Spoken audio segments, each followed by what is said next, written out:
What if I told you the night Meghan Markle walked onto The Late Show with Stephen Colbert was supposed to be her shining moment in Hollywood?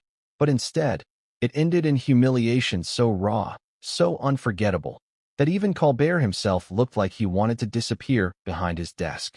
Yes, you heard me right. Imagine the scene. Bright lights, roaring applause, Meghan strutting in like she had already conquered America, ready to claim her new throne, not in Buckingham Palace, but in the heart of New York's entertainment world. And then, within minutes, that carefully crafted facade shattered in front of millions. Scarlett Johansson, one of the most bankable stars in Hollywood, refused to play Meghan's royal game. And in that refusal, she triggered an eruption that no one in that studio, and certainly no one in Meghan's PR team, had prepared for. Before we continue, please hit the like button, subscribe to the channel, and turn on the notification bell for updates. Now let's pause right here. Ask yourself, why would Meghan Markle, who has spent years battling the royal family's rigid structures, fight so hard to enforce a title she doesn't even officially hold anymore? Isn't that contradictory? Isn't that telling? On one hand, she rejected the cage of palace life. On the other, she's still chasing the glimmer of Her Highness, demanding that strangers, and in this case, Scarlett Johansson, bend the knee to her fantasy. Does that sound like liberation or desperation? This is why the story matters now. Because it's not just about an awkward talk show moment. It's about what Meghan represents, what she's trying to build, and why Hollywood itself, the very place she thought would embrace her, is turning its back. This late-night meltdown became a symbol of her larger struggle to command respect in a world that values authenticity over pretense. But let's rewind for a moment. Leading up to this appearance, Meghan had been plotting her Hollywood resurgence. After the Netflix docuseries, after the Spotify fallout, after the endless headlines about financial struggles in Montecito, this was supposed to be her redemption arc. She wanted to show the world she was bigger than Buckingham, more relevant than the royals, and still capable of commanding attention on her own terms. Her team saw Colbert's show as the perfect stage, funny, relaxed, less combative than other late-night hosts. Meghan thought she'd charm America, dazzle Colbert, and win over skeptics. But here's the twist. Scarlett Johansson was booked on the same night. And this wasn't a coincidence. Late-night producers love friction. They love the chance that something unscripted will explode on live television. And in Meghan's case, she gave them exactly what they hoped for. Think about the irony here. Meghan Markle, the woman who walked away from the most ancient and respected monarchy in the world because she wanted freedom, was now begging Hollywood to treat her as a royal. Isn't that the contradiction of contradictions? Freedom from the crown, yet enslaved to the crown's shadow. The title of Her Highness had become less about respect, more about validation. Now picture this. The cameras are rolling. The audience is clapping. Meghan smiles, adjusting her designer outfit, projecting calm. But behind that smile, rage. Because backstage, just minutes earlier, Scarlett Johansson had made it clear she wasn't going to play Meghan's game. Her Highness. Scarlett allegedly scoffed. We're in New York, not Windsor. That cutting remark echoed, and Meghan carried that fury onto the stage. Let me ask you this. When someone feels their entire identity is tied to a title, what happens when that title is denied to them? Do they laugh it off? Or do they crack? That's exactly what this night revealed about Meghan. She cracked. And not quietly, not privately, but in front of an audience that couldn't believe what they were witnessing. The show, of course, tried to keep it light. Colbert cracked jokes. The audience clapped politely, but the tension was visible. Meghan's body language betrayed her. Every time Scarlett spoke without the slightest nod to royal protocol, Meghan stiffened. Every time Colbert tried to transition, Meghan found a way to steer the conversation back to herself, to her struggles, to her image. It was as if she wasn't there to chat. She was there to demand acknowledgement. And let's be honest, has Meghan ever truly thrived in environments she doesn't control? Netflix gave her edits. Oprah gave her a platform. Archetypes gave her final say. But live TV? There's no safety net. And when Scarlett Johansson refused to bend, that lack of control became Meghan's undoing. But here's the kicker. You think the worst moment was Meghan walking off? Wrong. The worst moment was what she said as she stormed out. Witnesses in the audience claimed they heard fragments. A producer later whispered to reporters. And by the end of the night, The gossip blogs had the quote plastered everywhere. Meghan allegedly snapped, "You'll regret this, Scarlett. Everyone will regret this." Now ask yourself, what does that sound like?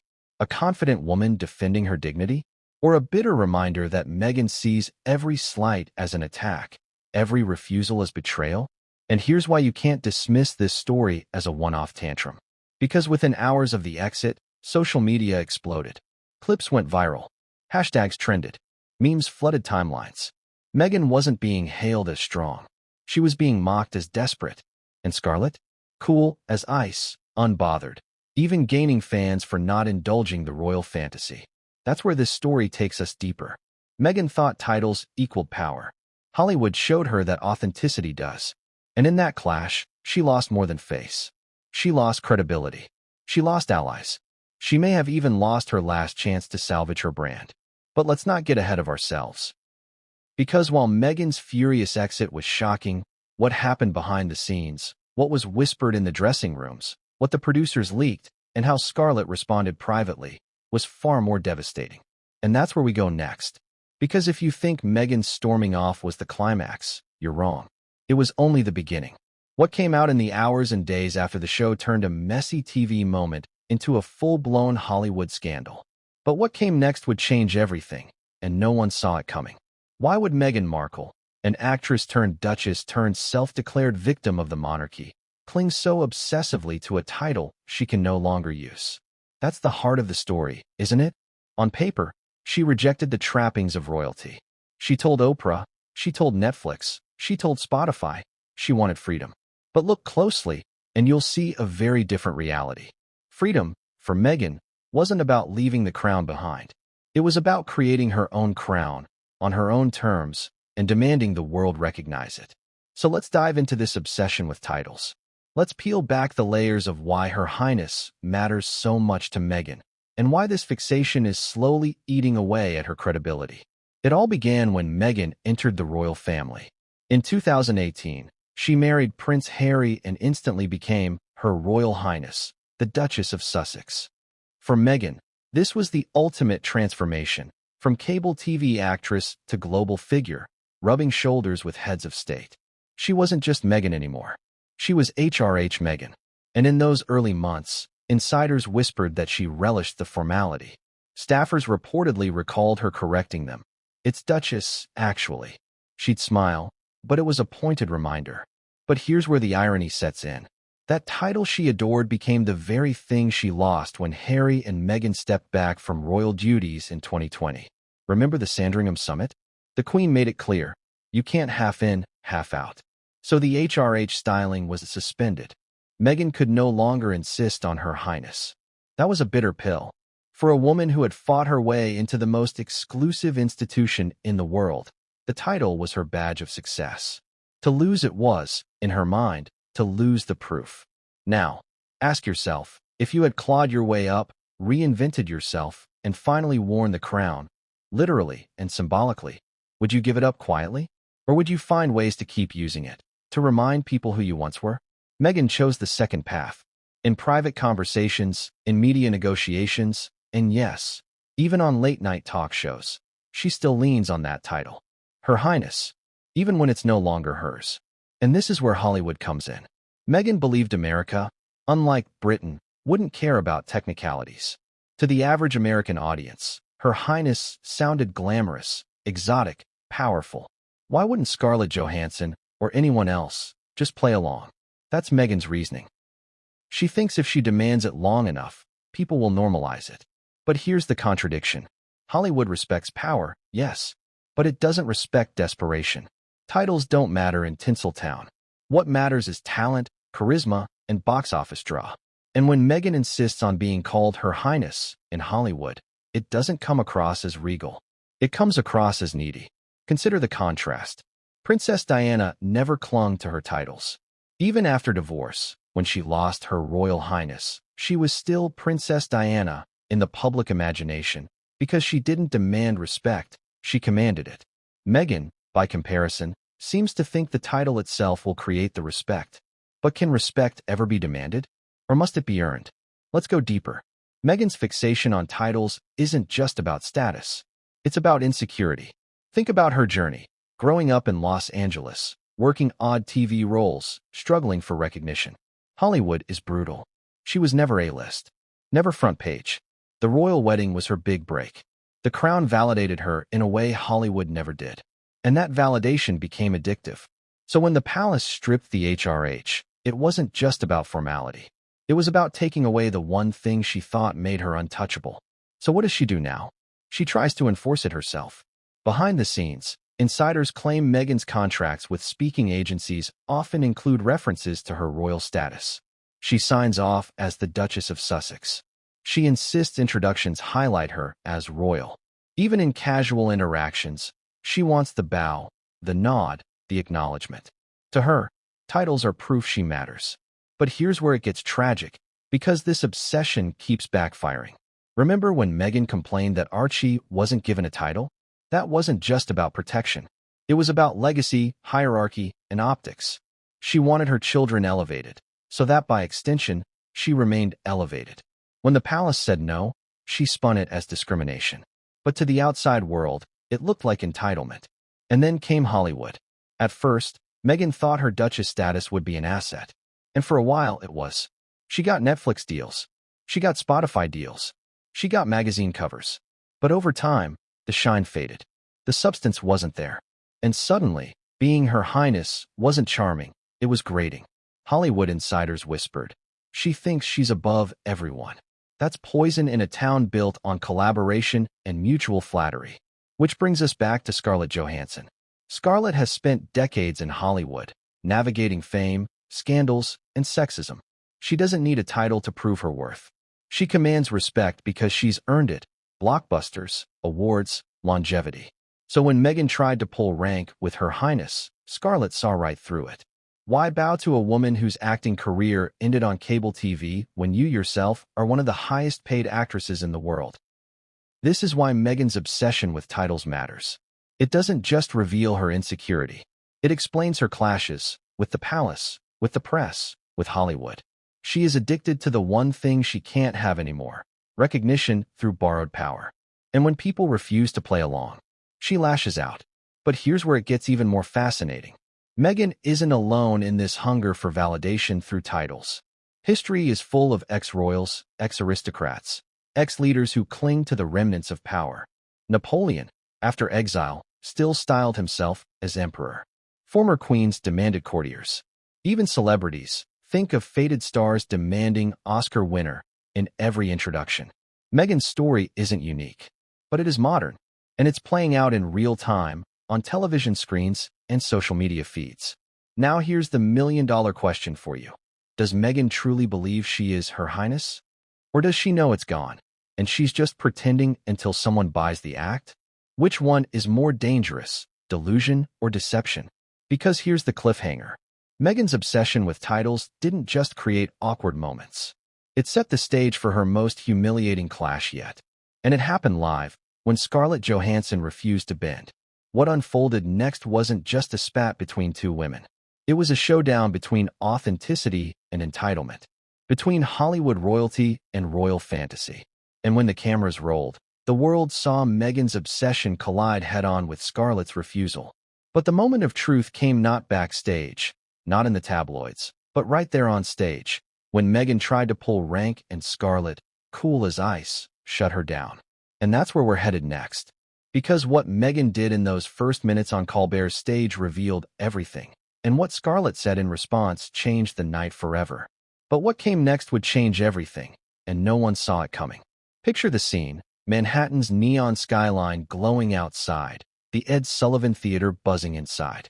The audience is lined up on Broadway, excited for another taping of The Late Show with Stephen Colbert. The energy is electric. It's one of those nights when the show feels bigger than television. Two high-profile guests, two worlds colliding. On one side, Meghan Markle, Duchess of Sussex, desperate for a fresh wave of relevance. On the other, Scarlett Johansson, Hollywood's untouchable powerhouse. The producers know this is gold. They've stacked the lineup intentionally. Meghan, booked as this serious guest, ready to talk about activism, her new projects, and of course, sprinkle in a little royal gossip. Scarlett, the star power, there to promote her latest film, Effortlessly charming, funny, and unbothered. Two different worlds sharing one stage. But the producers also know something Meghan doesn't. Scarlett isn't the type to play along with ego games. And Meghan? Meghan was walking in with expectations that would soon unravel before the cameras. Now let's backtrack. Before Meghan even arrived at the studio, there was tension. Her team had already sent notes to Colbert's staff, special requests, preferred introductions, even reminders to mention her royal background. One insider later whispered, she wanted to be presented like visiting royalty, not just another celebrity guest. Think about that. Late-night shows are about laughs, casual vibes, light banter. But Meghan wasn't looking for laughs. She was looking for reverence. And then there was Scarlett. She showed up like she always does. Cool, understated, punctual.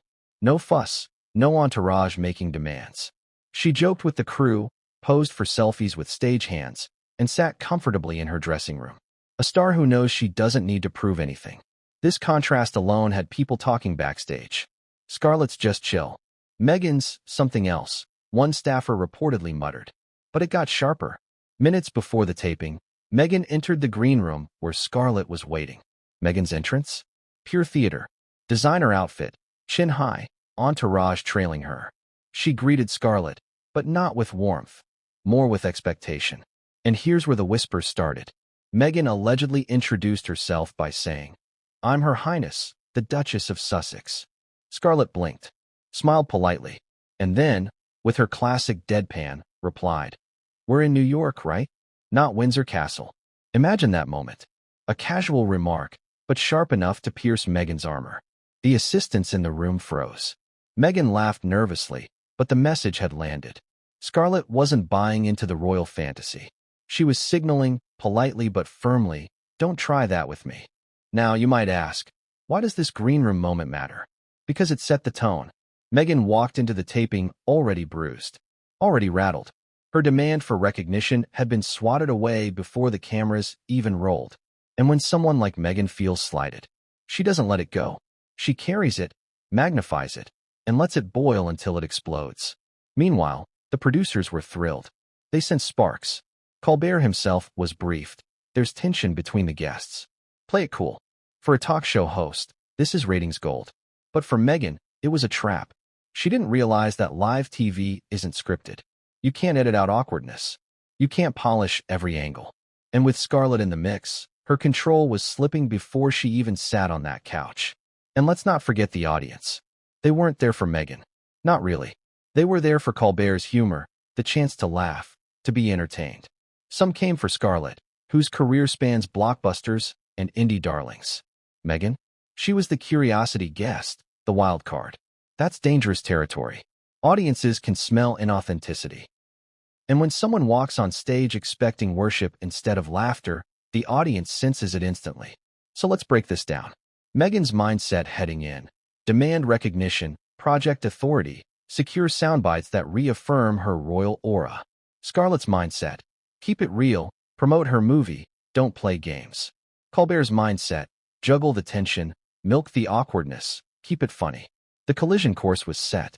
Now ask yourself, if you were Meghan, would you adjust your strategy after Scarlett's jab? Would you laugh it off, drop the act, and play along? Or would you double down, determined to win the night? Meghan chose the latter. And that choice is why everything spiraled. Backstage staff later said Meghan spent those final minutes before her entrance pacing, whispering furiously to her team. She wanted reassurance. She wanted control. But control was slipping away with every second. Scarlett, meanwhile, sipped water calmly, scrolling her phone. The difference couldn't be starker. And here's the irony. Meghan once thought Hollywood was her safe haven. She believed stars would embrace her, producers would elevate her, audiences would cheer her. But this night showed her something else. Hollywood doesn't bend to titles. It bends to charisma. Meghan had lost the crown. But worse, she had never secured the charisma to replace it. Scarlett, without even trying, proved it in the green room. The lights dimmed. The audience clapped as Colbert took the stage. The taping was about to begin. Meghan straightened her dress, pasted on her smile, and prepared to make her entrance. But make no mistake, she was already unsettled, already on edge. already rehearsing ways to reclaim authority that Scarlett had casually snatched from her minutes before. And when the cameras rolled, the tension exploded. Because what happened on stage wasn't just awkward, it was electric. You could see it in Meghan's forced smile, in Scarlett's amused glances, in Colbert's nervous attempts to steer the conversation. And in that crucible, Meghan made her first big mistake, trying to demand the respect she thought was owed to her. But what came next on stage wasn't just a slip. It was a clash so sharp, the audience gasped. And that's where we go next. Because the real fireworks didn't happen backstage. They happened in front of the cameras, when Meghan's obsession with titles met Scarlett's refusal to play along, live, under the lights. And it all unraveled in front of millions. But what came next would change everything, and no one saw it coming. The music swells, the audience roars, and Stephen Colbert strides to his desk with his trademark grin. "Ladies and gentlemen, we've got a very special night tonight," he says, his voice smooth and playful. "Please welcome the Duchess of Sussex, Meghan Markle." The crowd claps enthusiastically, though not with the feverish energy Meghan might have been expecting. She walks out with her perfectly measured stride, waving, smiling, radiating polished charm. But look closer, and you'll notice it. The smile doesn't quite reach her eyes. The tension from the green room still lingers. She settles into her chair across from Colbert, her posture straight, chin lifted just a little too high. Moments later, Scarlett Johansson makes her entrance. The crowd erupts. Colbert nearly leaps from his chair to greet her, the band punctuating her arrival with extra flair. Scarlett doesn't need to project royal energy. Her presence commands the room instantly. She sits down next to Meghan, relaxed, casual, at ease. The contrast is striking. And here's where the on-air tension begins. Colbert starts with his usual banter, tossing Meghan a softball question about life in California. Meghan responds with a rehearsed answer about finding peace and living authentically, but her tone carries weight. She's trying too hard to frame herself as inspirational. The audience claps politely. Then Colbert turns to Scarlett. "Scarlett, congratulations on your new film. It's already breaking records." Scarlett smiles, shrugs modestly, and cracks a joke about how her kids couldn't care less about box office numbers. The audience roars with laughter. Meghan's smile falters. She glances sideways, just for a second, then composes herself. But the comparison is there. One guest is effortlessly winning hearts. The other is straining to hold on to them. Now here's the crucial moment. Colbert, in his playful style, introduces both women together. "Tonight, I'm joined by Hollywood royalty and, well, actual royalty." He gestures toward Meghan. The crowd chuckles. Meghan beams, expecting the audience to cheer at royalty. Instead, there's scattered laughter. Then, almost immediately, Colbert pivots to Scarlett. And of course, the queen of the box office herself, Scarlett Johansson. The room erupts again. Did you catch that shift? To the audience, Scarlett was the queen, not Meghan. Titles couldn't compete with charisma, and Meghan knew it. So what does she do? She doubles down. At one point, Colbert jokes, "Do I have to curtsy, Your Highness?" A throwaway line meant for laughs. The audience chuckles, but Meghan seizes it. "Well," she says with a practiced laugh, "a little respect never hurt." Her voice is light, but the subtext is clear. She wants the title to stick. That's when Scarlett leans in with the comment that cuts through the tension like a knife. "Respect isn't about titles, though, right? It's about what you do." The audience laughs, some clap. Meghan freezes, her smile stiff. Colbert shifts awkwardly in his seat. He wasn't expecting a guest-on-guest clash. But the cameras caught everything. Think about this for a moment. In that one line, Scarlett exposed Meghan's whole game. Respect can't be demanded, it has to be earned. And Hollywood audiences, who've watched Scarlett for decades, agreed. Meghan tries to recover. She says something about carrying the weight of history and representing something bigger than herself. But it lands flat.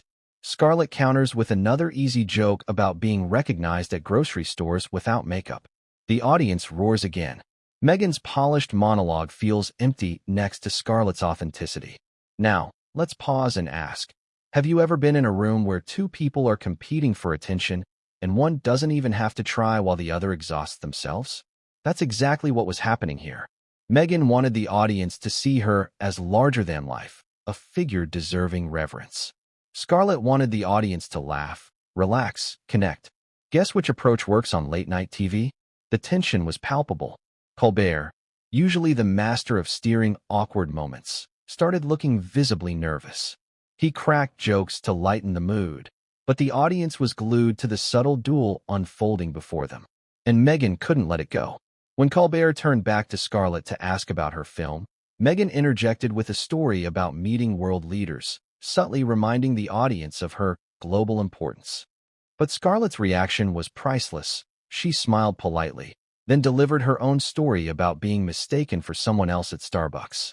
Once again, the audience sided with her. Relatable beats royal. By the 10-minute mark, the room had chosen sides. Meghan was losing, and she knew it. Her laugh grew tighter, her gestures sharper. Scarlett, meanwhile, leaned back comfortably, sipping her water, throwing in quips that kept the crowd alive. And then, the boiling point. Colbert, sensing the tension but unable to resist, asked Meghan about her royal status. Meghan seized the opportunity. Well, once you're a duchess, you're always a duchess. Technically, I am still Her Highness. The audience went quiet, some clapped hesitantly. That silence was deafening. Scarlett glanced at Meghan, tilted her head, and said casually, "But we don't really do the Highness thing here, right? This is America." The audience exploded. Applause, laughter, even a few whistles. Colbert covered his face with his cue cards, shaking with laughter he wasn't supposed to show. Meghan? Her jaw tightened. She forced a smile, but her eyes told the truth. She'd been humiliated. This was the crack. The moment when her obsession with titles collided with a wall of American pragmatism and Hollywood authenticity. Live, on national television. And she had nowhere to hide. But remember, Meghan doesn't back down. Not easily. What she did next turned an awkward moment into a full-on disaster. Because instead of brushing it off, instead of laughing along, Meghan decided to push harder. She leaned toward Scarlett, her voice icy but controlled, and said, "Respect is universal, regardless of geography." It was supposed to sound dignified. Instead, it sounded desperate. The audience didn't clap. They didn't laugh. They shifted in their seats. And Colbert knew he had a problem on his hands. Because this wasn't just tension anymore. This was a showdown. And the next words out of Meghan's mouth would ignite the moment that made headlines worldwide. But what came next would change everything, and no one saw it coming. The air in the studio was heavy, charged, almost suffocating. You could see it in Colbert's nervous grin, in the way he shuffled his cue cards more than usual, and in the darting glances of the audience members who suddenly realized they were witnessing something that wasn't just comedy or chatter. This was confrontation. Meghan Markle and Scarlett Johansson, side by side, one clinging to titles, the other effortlessly dismantling them with a single line. And then it happened. The moment the world would replay, dissect, and meme for days to come. Colbert, trying to salvage the rhythm of the show, leaned forward. "So Meghan, you mentioned being technically Her Highness. What does that mean for you now, day to day? Do people still call you that?" He grinned, half joking, half curious. Meghan pounced. "Well, Stephen," she said, her voice silky but firm. "Once you've earned the honor, it doesn't just disappear. Respect for titles is timeless. And yes, when people address me properly, it shows they understand that history." The room went still. The laughter that usually followed Colbert's setups never came. Meghan waited, expecting applause. None. Scarlett leaned forward, resting her chin on her hand. Her tone was calm, but her words carried a sting. "With all due respect," she said, "respect isn't about titles. It's about actions. You don't need Highness for people to see your worth." Boom. The audience gasped, then erupted in applause. Colbert's eyes widened. He leaned back, as though trying to physically get out of the line of fire. Meghan's smile faltered. She tried to laugh it off. "Oh, Scarlett," she said with a forced chuckle. "I suppose it's easy to dismiss titles when you've never had one." Scarlett's expression didn't change. Calm, collected. "I guess I never needed one," she said.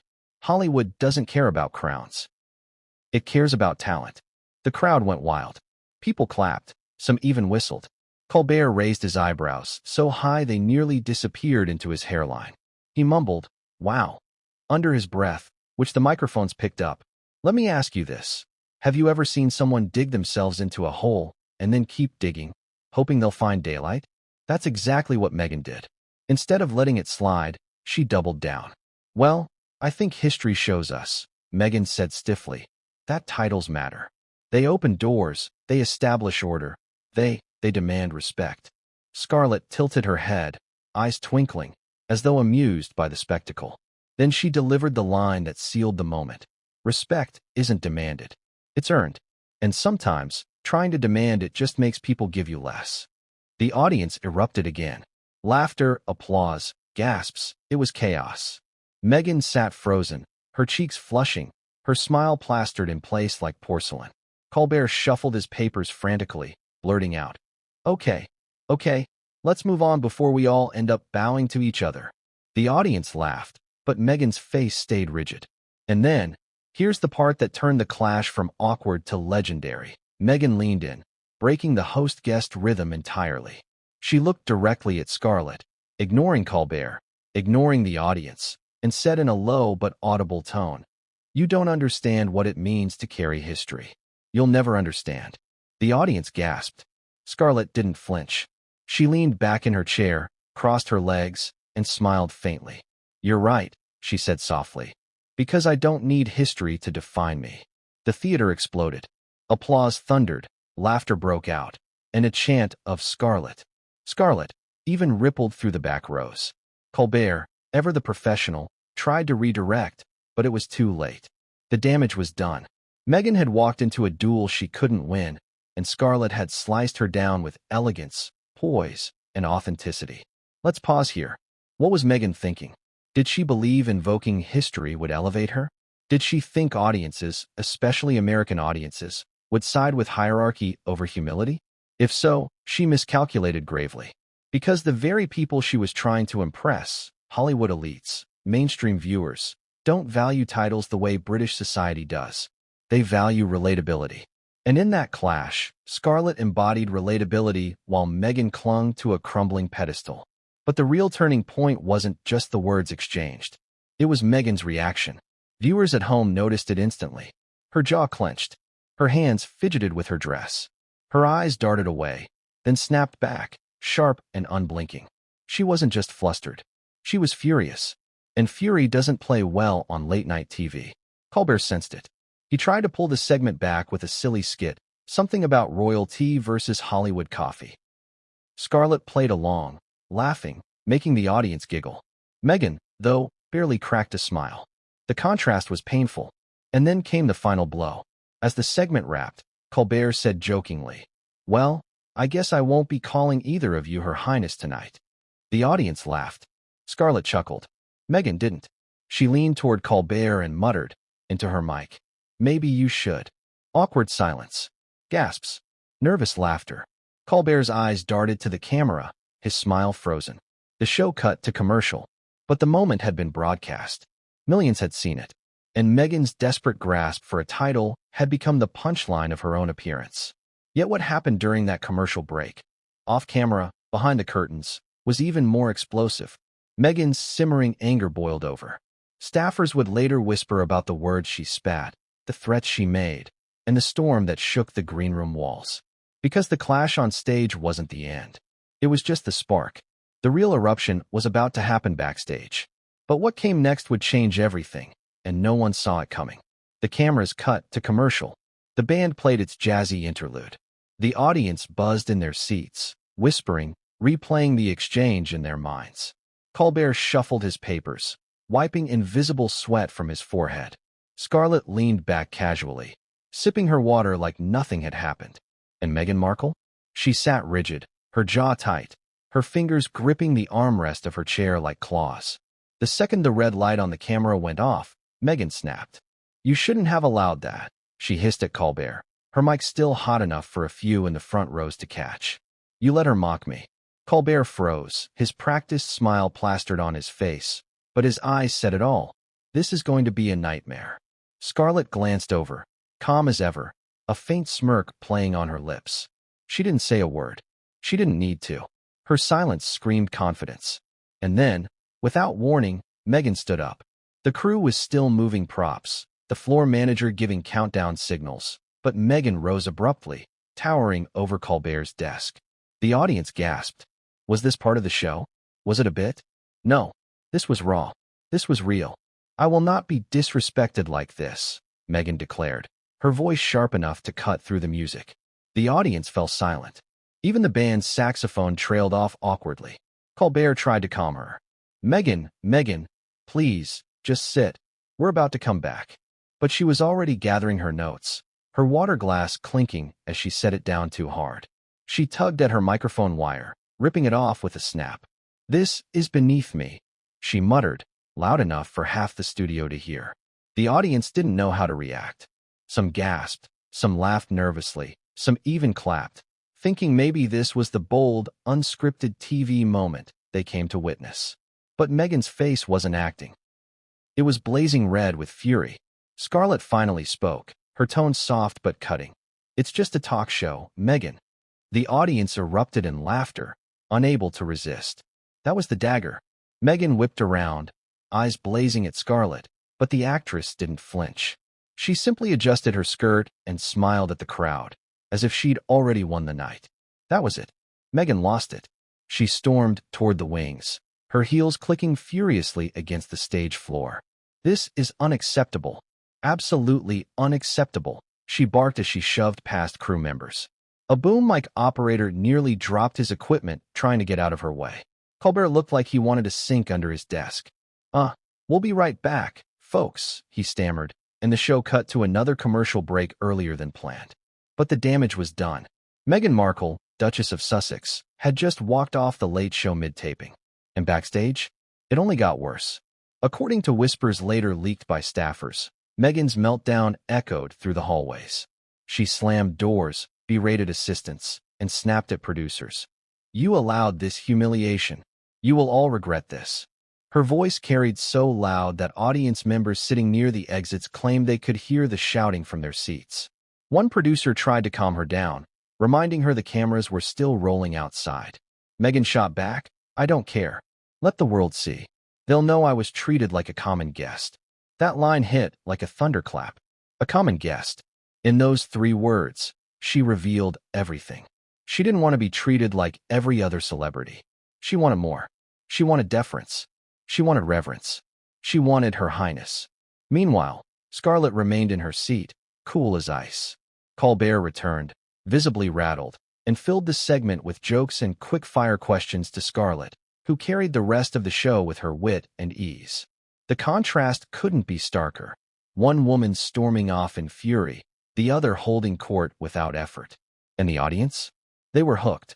Phones buzzed. Texts flew. Whispers filled the theater. Did that just happen? Is she really gone? Scarlett just destroyed Meghan. The energy in the room had shifted completely. What was supposed to be Meghan's triumphant TV return had turned into her public unraveling. By the time Meghan reached the parking lot, paparazzi had already been tipped off. Cameras flashed as she stormed into her waiting SUV, slamming the door so hard the sound echoed down the block. Her driver sped off, but not before someone caught her mouthing the words, "This isn't over." And she was right. It wasn't. Because within hours, clips of her walkout leaked online. Hashtags trended. Memes circulated. Side-by-side screenshots of Meghan storming out and Scarlett smirking spread like wildfire. And while Meghan's team scrambled to spin the narrative, the internet had already decided who won. But the most explosive part wasn't what Meghan did on stage. It wasn't even her storming off. It was what she screamed backstage, words so raw, so venomous, that staffers risked their jobs to leak them. And those words, oh, they were brutal.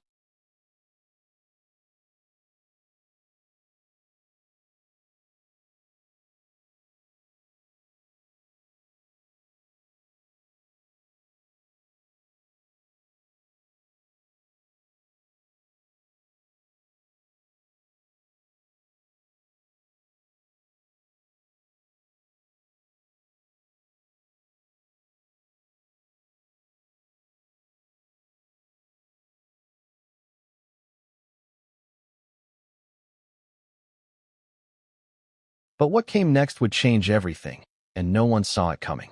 The hallway of the Ed Sullivan Theater buzzed with chaos. Crew members scrambled, producers whispered frantically into headsets, and the audience, still inside, sat in stunned silence as Colbert tried to patch together the show. But Meghan Markle? She wasn't waiting for anyone. She was raging. The dressing room door slammed so hard that a framed photo of past guests rattled off the wall. Inside, Meghan paced like a caged lioness, her heels clicking against the tile floor, her breathing sharp, shallow, furious. Staffers, some seasoned veterans who had seen their share of celebrity meltdowns, stood frozen, unsure whether to intervene or keep their distance. And then came the outburst. "She thinks she can humiliate me?" Meghan roared, her voice echoing so loudly that crew in the next room went quiet. "Scarlett Johansson doesn't get to dismiss me. I am Her Highness, the Duchess of Sussex." Think about that for a second. Not just Meghan Markle, not even the Duchess, but Her Highness, a title she no longer legally holds, shouted like a war cry. It wasn't just anger. It was desperation. An assistant tried to calm her. "Ma'am, maybe if we—" Meghan spun on them. "Don't call me ma'am. It's Your Highness. Do you understand? Your Highness." The assistant's face went pale. Another staffer quietly slipped out the door, no doubt to relay what was unfolding to the higher-ups. Meanwhile, back in the studio, Colbert kept glancing nervously toward the wings, stammering through jokes, while Scarlett effortlessly carried the segment. The audience laughed, relaxed, and forgot about Meghan. That, perhaps, enraged her most of all, the world moving on without her. Back in her dressing room, Meghan unleashed more fury. "You'll regret this, Scarlett. You'll regret mocking me. They all will." She waved her hand toward the door as if the entire staff were guilty of treason. "I gave them ratings just by being here. And this is how I'm treated." But here's the kicker. Those words weren't confined to four walls. Several crew members later admitted they had their phones out, recording audio snippets. Within hours, leaked quotes began spreading online. The narrative wasn't just that Meghan walked out. It was that she demanded royal treatment and exploded when she didn't get it. Now, ask yourself, does that sound like someone seeking respect? Or someone addicted to control? But the meltdown didn't stop at shouting. Meghan reportedly called her PR rep from the room, her voice trembling with rage. "Get me a statement drafted now. We are not letting them spin this. Scarlett humiliated me, and I want it clear she disrespected the crown." Yes, the crown. The very thing she had claimed to reject back in 2020. The irony couldn't be sharper. Here's where it gets even more twisted. A staffer who overheard the call claimed Meghan went further. "If Hollywood won't respect me, then we'll remind them who I really am. I married into history. I outrank all of them." Outrank. The word hung heavy in the air. This wasn't about equality or authenticity. It was about hierarchy, an invisible ladder Meghan still believed she stood at the top of. But Scarlett? Scarlett was having none of it. Backstage, just down the hall, she sat calmly with her publicist, sipping water, smiling faintly when she heard snippets of Meghan shouting. Someone asked her if she wanted to respond. Scarlett shook her head. "No need. She's handling that herself." And she was right. Meghan's fury was self-destructive. Every word, every demand, every scream painted her as entitled. Scarlett didn't need to fire back. She just had to wait. Now here's the twist you didn't see coming. Meghan's outburst wasn't entirely private.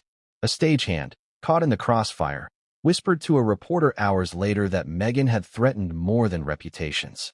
She allegedly shouted, "I'll bury her career if I have to.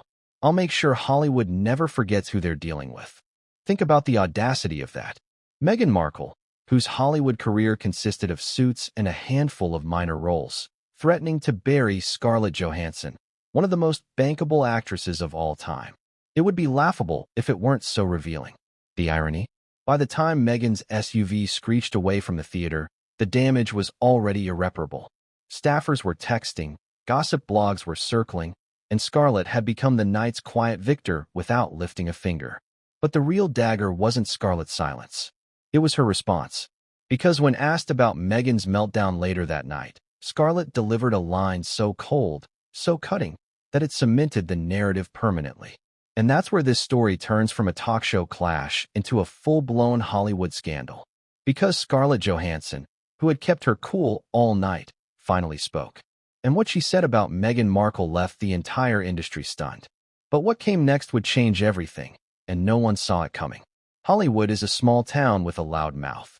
By the morning after Meghan's walkout, the story had already ricocheted across the city, from Beverly Hills dinner parties to producer boardrooms in Burbank. Everyone was talking about it. Meghan Markle had stormed off The Late Show, shouting about titles, demanding deference, and threatening Scarlett Johansson. And Scarlett? She hadn't broken a sweat. By sunrise, group chats lit up. Publicists, agents, and actors traded clips and memes. Did you see her face when Scarlett said respect is earned? She actually demanded to be called Her Highness? The disbelief wasn't just gossip. It was derision. Meghan had become a punchline overnight. But here's what makes this fascinating. Hollywood has always had a love-hate relationship with royalty. They admire the pomp from afar, but they don't play servant. Meghan thought she'd be welcomed as a Duchess-turned-star, elevated above the rest. Instead, the incident proved the opposite. In Hollywood, titles don't buy you respect. Charisma does. Authenticity does. And Meghan had just shown neither. Now, let's dig into the private circles. Insiders say A-list WhatsApp groups buzzed with glee. One producer allegedly texted, "Scarlett handled her like a pro. No drama, just killed her softly." Another actress quipped, "Imagine thinking you outrank Black Widow." Even more brutal? Late-night staffers leaked backstage details almost instantly. Anonymous quotes appeared in gossip rags. She screamed about being Her Highness. She threatened to ruin Scarlett's career. These weren't just embarrassing.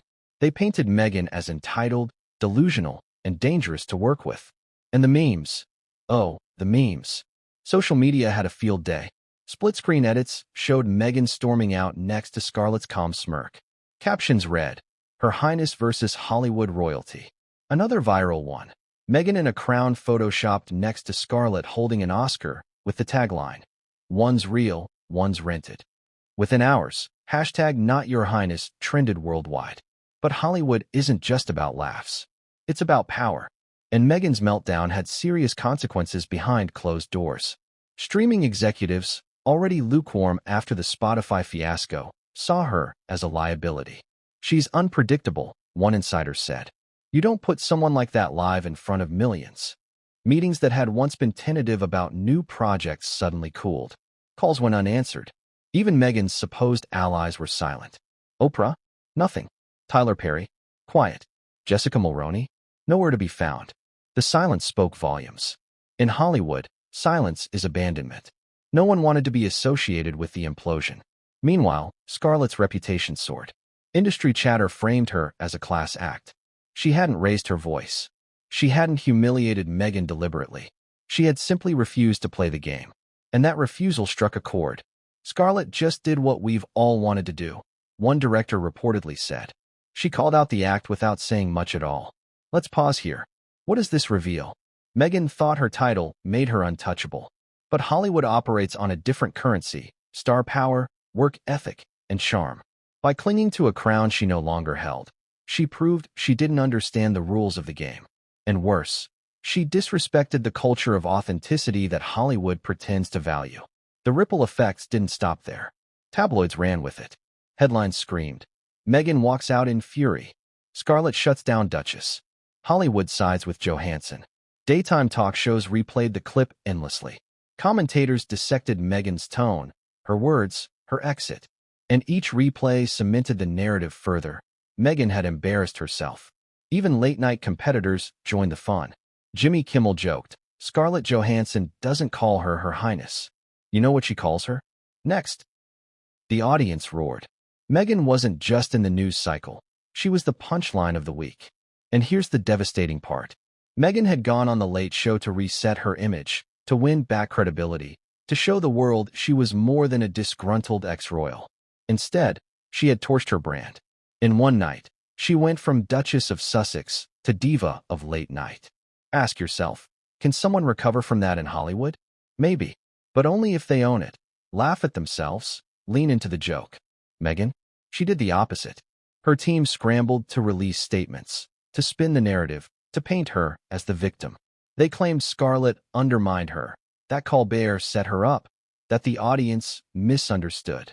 But the damage was already viral. And this is where the irony cuts deep. Meghan, who had always accused the British press of cruelty, found herself shredded by the American press, the very stage she thought would save her.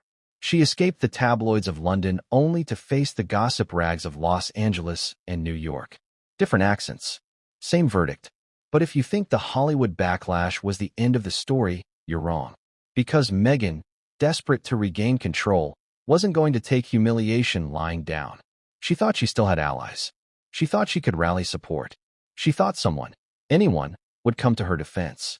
She was mistaken, because the very allies she counted on, the ones she thought would protect her, chose silence.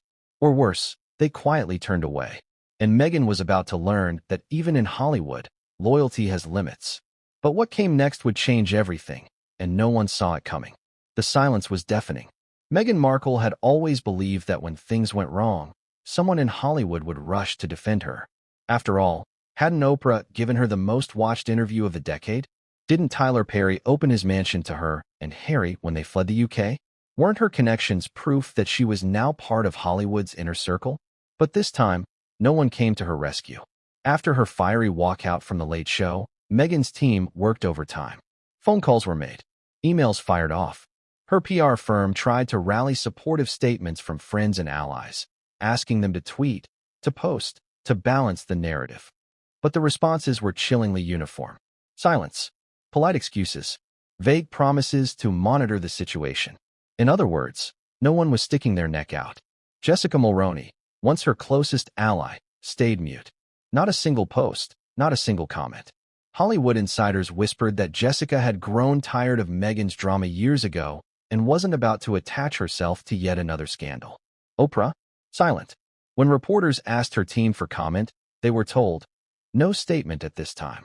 Oprah, the queen of narrative control, knew better than to dive into Meghan's mess.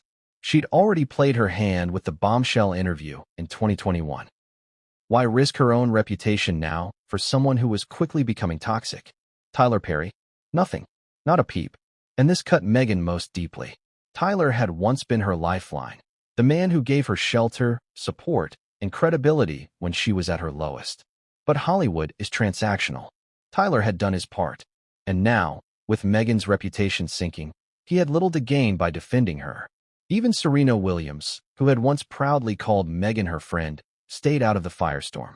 The silence from her Instagram, usually so lively, spoke louder than any words. And then there was Beyoncé. Remember the moment Meghan bragged that Beyoncé texted her after the Oprah interview? Meghan clung to that like a badge of validation. But now, nothing. Not a tweet. Not a like. Not even a whisper of acknowledgement. Meghan's supposed A-list sisterhood had vanished when she needed it most. Why? Because Hollywood doesn't invest in liabilities. And Meghan, after her walkout, was radioactive. Supporting her would mean alienating Scarlett Johansson, an actress with decades of goodwill, box office clout, and industry respect. Who would risk that for Meghan Markle? This is where the story twists into irony. Meghan had once accused the royal family of abandoning her when she cried out for help. Now, in Hollywood, the same thing was happening. Different world, same silence. Once again, she was alone. Let's pause and ask the question, why didn't anyone defend her? Was it fear of Scarlett? Fear of the bad optics? Or was it simply that Meghan had burned too many bridges, drained too many wells of goodwill, and worn out her welcome with endless drama? Consider this. Her Spotify deal collapsed. Her Netflix content was mocked. Her podcast fizzled. Every time she entered the spotlight, controversy followed. Hollywood had given her chance after chance, and each time, she delivered chaos. The Colbert walkout wasn't just one bad night. It was the culmination of a pattern. And Hollywood had finally decided, enough. Even her PR strategy failed. After the incident, Meghan's team released a statement trying to spin the narrative. It painted Scarlett as dismissive of women's empowerment and accused Colbert of mocking royal tradition. But the press didn't buy it. Headlines flipped the script instantly. Meghan plays the victim again. Hollywood backed Scarlett, not Meghan. Every outlet, from gossip blogs to mainstream newspapers, sided against her. Behind closed doors, the whispers grew louder. Studio heads referred to her as a nightmare. Casting directors joked that working with Meghan was career suicide. One Hollywood insider put it bluntly. She thought she was Diana. She turned out to be Marie Antoinette. And the harshest part? Even Harry's name didn't carry weight anymore. Meghan had once leaned on his title, his royal bloodline, his global notoriety. But after years of controversies, Harry had become just as polarizing. He couldn't save her in Britain. And now, he couldn't save her in Hollywood. So Meghan was cornered. No allies. No defenders. No one willing to echo her Highness. And this is where the story sharpens to its cruelest point. Meghan, once embraced by Hollywood as a fresh, rebellious figure, was now branded as entitled, unpredictable, and, worst of all, irrelevant. But she wasn't about to accept that. Not Meghan. Because if allies wouldn't defend her, she decided she'd defend herself. She launched into a PR counterattack, trying to spin the story, reclaim the narrative, and paint herself as the victim once again. It was bold. It was reckless. And it was the move that finally pushed her into the abyss. Because Meghan's attempt to fight back didn't win her sympathy. It made everything worse. But what came next would change everything, and no one saw it coming. The morning after Meghan's stormy exit from The Late Show, her Montecito mansion was in crisis mode. Phones rang nonstop, aides hustled in and out, laptops flickered with draft statements. Meghan wasn't going to let the Scarlett Johansson debacle define her. No, she would seize control, rewrite the script, and turn humiliation into vindication. At least, that was the plan.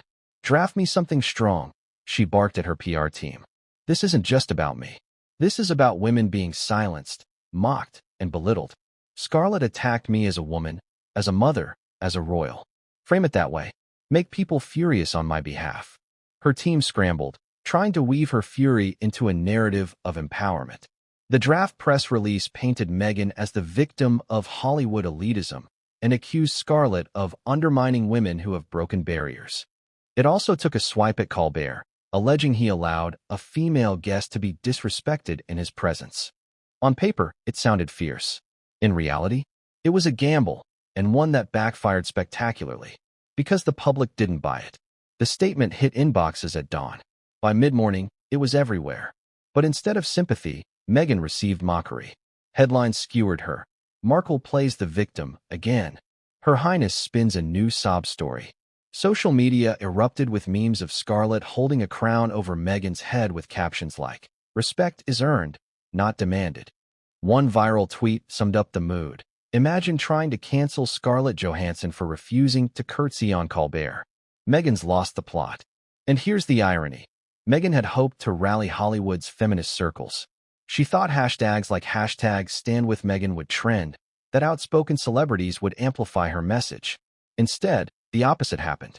Influencers mocked the statement. Journalists dismantled it. Even feminist columnists who once defended her rolled their eyes. This isn't oppression, one wrote. This is ego. Let's pause and consider. Why didn't this strategy work? Meghan had successfully used the victim narrative before. The Oprah interview in 2021 generated global sympathy. The Netflix documentary revived her relevance. So why not now? The answer is simple. Audiences have a limit. You can only cry wolf so many times before people stop listening. Meghan had leaned on the victim card too often. This time, instead of rallying around her, people saw entitlement masquerading as injustice. Scarlett, meanwhile, stayed silent. That silence was lethal. She didn't tweet. She didn't post. She didn't give interviews. Her only move was a subtle smile when asked about the incident at a film junket. "I don't have much to say about it," she replied lightly. "I've always believed respect is something you give freely, not something you're told to give." Boom. One line, delivered with grace, dismantled Meghan's entire PR campaign. It spread like wildfire, shared thousands of times, framed as Scarlett's classy clapback. In contrast, Meghan's statement looked shrill, defensive, desperate, and the consequences were brutal. Executives at Netflix reportedly groaned when they saw Meghan's name trending for the wrong reasons. Again, "She's toxic," one muttered. "Every time she opens her mouth, it's a fire we have to put out." Rumors swirled that upcoming projects with her were being quietly shelved. Spotify, still stung from the collapse of archetypes, issued a blunt no comment when asked if they'd work with her again. Even the British press, Meghan's old nemesis, feasted on the meltdown. The Daily Mail ran with, "Scarlett crushes Meghan. Hollywood bows to the real queen." The Sun splashed. "Meghan demands title, gets titled a diva." The ridicule was global. And Meghan? She wasn't finished. The failed statement only made her more determined. She ordered her team to draft op-eds, to pitch sympathetic interviews, to contact talk shows that might let her explain herself. If they won't respect me, she fumed, I'll make them respect me.